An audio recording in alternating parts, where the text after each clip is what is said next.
వ్యూహం సినిమాపై తెలంగాణ హైకోర్టు సంచలన తీర్పు వెల్లడించింది. ఇప్పటికే ఆ సినిమాకి ఇచ్చిన సెన్సార్ సర్టిఫికేట్ రద్దు చేసింది.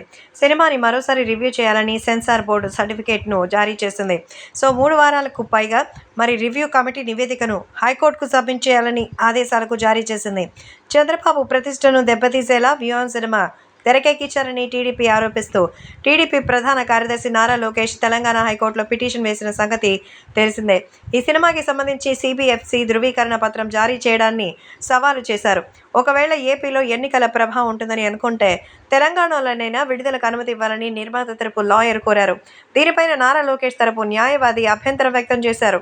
ప్రస్తుతం అసలు ఎక్కడా కూడా విడుదల చేయాల్సినటువంటి అవసరం లేదని, సంఘంలో గౌరవ మర్యాదలు ఉండేటువంటి వ్యక్తే కాకుండా రాష్ట్రానికి 2 సార్లు సీఎంగా ఉన్నటువంటి వ్యక్తి కాబట్టి అలాంటి వ్యక్తికి పరువు భంగం ఏర్పడితే ఊరుకునేది లేదంటూ మండిపడ్డారు.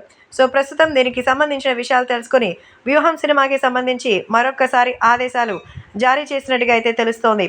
సో ప్రస్తుతం ఈ విషయాలు సోషల్ మీడియాలో సైతం వైరల్గా మారుతోంది.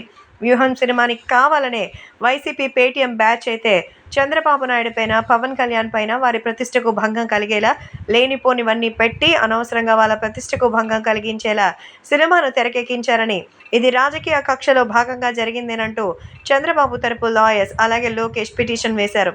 అందుకు తగినట్టుగానే ఆధారాలు కూడా లభించడంతో చంద్రబాబుకి సంబంధించిన విషయంపై నిజంగానే ఇక్కడ న్యాయం ఉందని గ్రహించినటువంటి హైకోర్టు ఈ విషయంపై వాళ్ళకి సాధారణంగానే స్వాగతం పలికారు. అంతేకాకుండా వ్యూహం సినిమాకు బ్రేక్ వేసినట్టుగా అయితే తెలుస్తోంది.